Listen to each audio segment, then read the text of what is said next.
Hello everyone. तो कैसे हैं आप लोग? आई होप आप सब ठीक होंगे। तो आज की वीडियो है हमारी कि लोग जो बकरियां घूम रही हैं इस तरीके से ये क्यों घूम रही हैं, और इस्लाम में मुसलमान भी काबे का तवाफ़ करते हैं और अर्श में भी प्लानेट गोल गोल घूमते हैं, तो ये क्यों घूमते हैं। तो आज की वीडियो इसी के ऊपर है।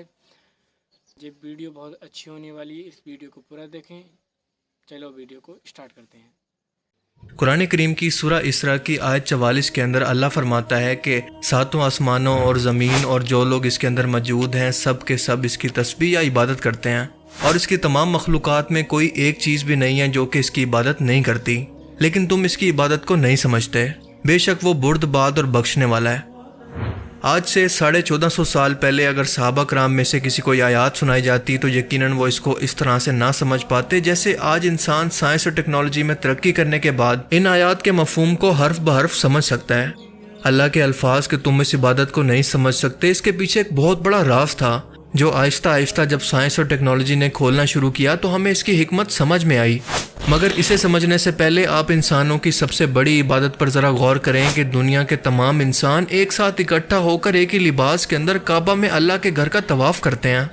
ये इंसानों में यानी अल्लाह की सबसे बेहतरीन मखलूक इंसान की इज्तिमाई इबादत का तरीका है। और अब ज़रा इसकी ज़मीन, समंदर और आसमान के अंदर मौजूद मखलूक़ात पर ज़रा गौर करें। ये सब के सब इसी एक सर्कल के अंदर घूम रहे हैं, जैसे मुसलमान तवाफ़ के वक्त एंटी क्लॉकवाइज अल्लाह के घर का चक्कर लगाते हैं।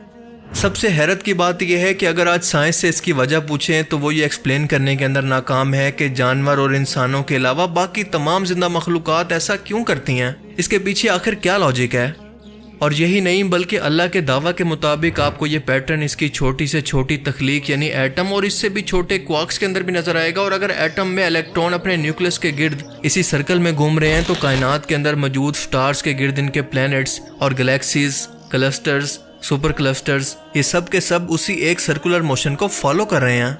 और हमारी ये पूरी की पूरी यूनिवर्स भी उसी सर्कुलर पैटर्न को फॉलो कर रही है, जिसका सबूत ये है कि जब भी आप मल्टीवर्स का कॉन्सेप्ट देखते हैं या फिर हमारे यूनिवर्स का कॉन्सेप्ट देखते हैं तो हमेशा ये आपको एक सर्कुलर पैटर्न के अंदर या फिर एक बबल की सूरत में दिखाई जाती है।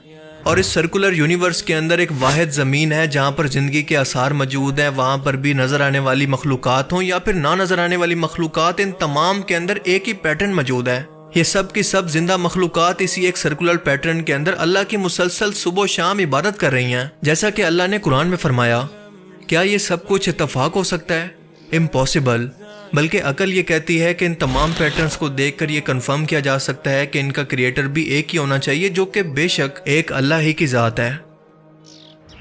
क्या आप जानते हैं कि क्रोमोसोम्स के अंदर मौजूद डीएनए के अंदर किसी भी जानदार और पौधों की तमाम जेनेटिक इन्फॉर्मेशन मौजूद होती है जो कि वो अपनी नेक्स्ट जनरेशन के अंदर ट्रांसफ़र करते हैं। हर एक जानदार के अंदर इन क्रोमोसोम्स की तादाद अलग अलग होती है। मिसाल के तौर पर इंसानों के अंदर ये 46 होते हैं। कुरान करीम की सूरा अल इंसान के अंदर अल्लाह ताला जन्नत की नेमतों का जिक्र करते हुए फरमाता है कि इन जन्नती लोगों को ऐसी खालिश शराब दी जाएगी जिसके अंदर अदरक मिक्स होगा। इस पूरी एक आयत के अंदर टोटल 30 लफ्ज़ इस्तेमाल हुए हैं और हैरत अंगेज तौर पर वाइट अदरक या फिर जिंजर के क्रोमोसोम्स भी 30 ही होते हैं। अनार के लिए एक आयत के अंदर टोटल 18 लफ्ज़ इस्तेमाल हुए हैं और हैरत अंगेज तौर पर अनार के क्रोमोसोम्स भी 18 ही होते हैं। बिल्कुल इसी तरह से कुरान करीम की एक आयत के अंदर पम्पकिन के लिए 20 लफ्ज़ इस्तेमाल हुए हैं और इसके भी क्रोमोसोम्स 20 ही होते हैं। अंगूर के लिए एक आयत के अंदर टोटल 40 लफ्ज़ इस्तेमाल हुए हैं और अंगूर के क्रोमोसोम्स भी 40 ही होते हैं। खजूर के लिए एक आयत के अंदर 26 लफ्ज़ इस्तेमाल हुए हैं और इसके क्रोमोसोम्स भी 26 ही होते हैं, जो कि आज की मॉडर्न साइंस हमें बताती है। आपको क्या लगता है कि क्या किसी किताब के अंदर इस कदर इत्तफाक मुमकिन है जब तक कि वो किताब अल्लाह की तरफ से नाजिल ना हुई हो या अल्लाह का कलाम ना हो? सुभान अल्लाह, अल्लाह ताला अपनी निशानियों से किस कदर ज़ाहिर है। कुरान करीम की सूरा अस-साफ की आयत 9 के अंदर अल्लाह ताला तमाम दुनिया को चैलेंज करते हुए फरमाता है कि वही तो है जिसने अपने पैगंबर को हिदायत और दीन हक देकर भेजा ताकि इसे बाकी और सब दिनों पर गालिब कर दे, चाहे मुशरिकों को बुरा ही लगे। ज़रा गौर करें कि अल्लाह पाक फरमाता है कि चाहे गैर मुस्लिमों को, मुशरिकों को जितना भी बुरा लगे, मैं ये दीन इस्लाम दुनिया पर और बाकी तमाम दुनिया के मजहबों पर गालिब करके दिखाऊंगा। तारीख उठाकर देखें कि जितना जोर दीन इस्लाम को मिटाने पर, इसके खिलाफ साजिशें करने पर और उसे बदनाम करने पर गैर मुस्लिमों ने किया, इसकी मिसाल आप दुनिया के किसी और मजहब के लिए दे ही नहीं सकते। सितंबर 11 के हमले के बाद तो मुसलमानों पर दहशतगर्दी का बाकायदा लेबल लगा दिया गया, इन्हें नफरत की निगाह से देखा जाने लगा। वेस्टर्न मुल्कों में लोगों को ब्रेन वॉश किया गया कि इस्लाम दहशतगर्दी की तालीम देता है और ये तलवार के जोर पर दुनिया में फैला। लेकिन हमने देखा कि आज भी इन तमाम कोशिशों का रिजल्ट बिल्कुल उलट निकल रहा है कि आज भी दुनिया के अंदर इस्लाम वो वाहिद मजहब है जो कि दुनिया के अंदर सबसे तेजी से फैल रहा है। यहाँ तक कि ये आने वाले टाइम के अंदर या मुस्तकबिल के अंदर क्रिश्चियनिटी के वजूद के लिए भी खतरा बन गया है और आने वाली कुछ दहाइयों के अंदर ये क्रिश्चियनिटी को नंबर्स के एतबार से भी क्रॉस करने वाला है।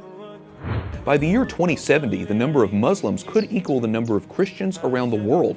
That's according to a study by the Pew Research Center. Over the next 4 decades, Christians will still be the largest religious group, but Islam will grow faster than any other major religion and make up 30% of the world's population. आए रोज आप सुनते रहते हैं कि दुनिया के किसी मशहूर सेलिब्रिटी ने इस्लाम कबूल कर लिया, तो सितंबर 11 के बाद जिन लोगों ने खुद रिसर्च की, खुद से क्यूरियोसिटी के अंदर कुरान को पढ़ा, तो उल्टा मुसलमानों से नफरत करने के बजाय इन्होंने इस्लाम को कबूल कर लिया।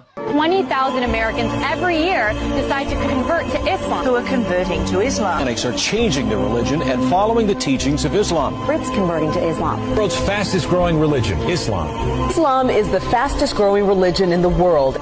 Islam remains the fastest growing religion. Suggests many of them are turning to Islam. Islam is growing faster than ever. Converting to Islam. 100,000 converts now is Converting to Islam, and Christianity will be surpassed by Islam as the world's largest religion. बेशक ये अल्लाह की इस आयत और challenge का जिंदा मौजज़ा है जो कि हमारे सामने, हमारी नज़रों के सामने मौजूद है। क्या आप इमेजिन कर सकते हैं कि एक आम इंसान जिसने आज से हज़ारों साल पहले हमारी ज़मीन से बाहर निकलकर हमारे सूरज के रंग को नहीं देखा था, अगर उस वक्त उसे ये बताया जाता कि हमारा ये सूरज और इसकी रोशनी जो कि ज़मीन पर नज़र आती है ये दरअसल येलो नहीं है बल्कि वाइट है, तो क्या वो इस बात पर यकीन कर लेता? जी हाँ, आज सैटेलाइट के जरिए ज़मीन से बाहर निकलकर हम इसका ऑब्जर्वेशन कर चुके हैं और साइंस इस बात को कंफर्म कर चुकी है कि सूरज और इसकी रोशनी सफ़ेद हैं, लेकिन ज़मीन पर आते हुए डस्ट पार्टिकल से टकरा कर ये बिखर जाती है और हमें ज़मीन पर ये येलो नज़र आती है, ख़ास तौर पर शाम के वक्त। अगर ऐसा ना होता और सूरज का रंग और इसकी रोशनी वाकई येलो होती तो दिन की रोशनी के अंदर हमें हर चीज़ येलो शेड के अंदर नज़र आती, जैसे हमने येलो ग्लासेस पहने हों, पर हम देखते हैं कि ऐसा नहीं होता। सूरज की सफ़ेद रोशनी से जो पार्टिकल्स टकराते हैं वो ब्लू और वोलेट रंग को ज़्यादा बखेरते हैं, जिनकी वेवलेंथ कम होती है, और इसी कम वेवलेंथ की वजह से इसका असर हमें सिर्फ आसमान की हदूद तक की नजर आता है, इसका असर नीचे तक हमें ट्रांसफर होता नजर नहीं आता। People say the sun is yellow. No, it's not. It's white. If the sun were yellow, just think this through. If the sun were yellow, then in broad daylight, snow would be yellow. But generally, it's not. All right. When the sun sets, its light is heavily attenuated by dust in the atmosphere. These particles in the air scatter blue light out of the sun. लेकिन इस सूरज, इस सितारे का खालिक 1400 साल पहले बिना किसी satellite observation के ये हकीकत इंसानों को ऐसे बयान करता है कि सूरा अल बकरा के अंदर फरमाता है कि रोज़ा के लिए तब तक सहरी खाओ पियो जब तक सूरज की सफ़ेद रोशनी अंधेरे को ख़त्म ना कर दे। अल्लाह अकबर। यानी अल्लाह ताला फरमा रहा है कि सूरज और इसकी रोशनी येलो नहीं है बल्कि वाइट है। आप ज़रा सोच कर देखें कि अगर कोई इंसान ये कलाम लिख रहा होता तो वो सबसे पहले कॉमन सेंस की बात है कि अपनी ऑब्जर्वेशन पर यकीन रखता, जो कुछ उसको अपनी आंखों से नज़र आ रहा होता वो सबसे पहले उसी पर यकीन करता, और उसके मुताबिक इस रोशनी को येलो होना चाहिए था, ना कि वाइट। मैं जब भी ये आयत पढ़ता हूँ तो हैरत में पड़ जाता हूँ। क्यों? ये आपको भी अभी समझ में आ जाएगा। आपको इस वीडियो को कुछ सेकंड्स तक रोककर ये सोचना है कि अगर आप किसी को अंधेरे या फिर डार्कनेस या रात की डेफिनेशन बताना चाहते हैं कि अंधेरा क्या होता है तो कैसे बताएंगे। आप जितना भी सोच लें इसका जवाब सिर्फ और सिर्फ एक ही है कि डार्कनेस या अंधेरा और कुछ नहीं बल्कि एब्सेंस ऑफ लाइट या फिर रोशनी की गैर मौजूदगी को कहते हैं। इसकी और कोई वजाहत हो ही नहीं सकती। क्या हिकमत है कुरान करीम की एक एक लाइन के अंदर। अगर आप तो कैसी लगी आपको वीडियो? अगर वीडियो आपको अच्छी लगी हो तो इस वीडियो को लाइक करें और चैनल को सब्सक्राइब करें। जब तक के लिए अल्लाह हाफिज़।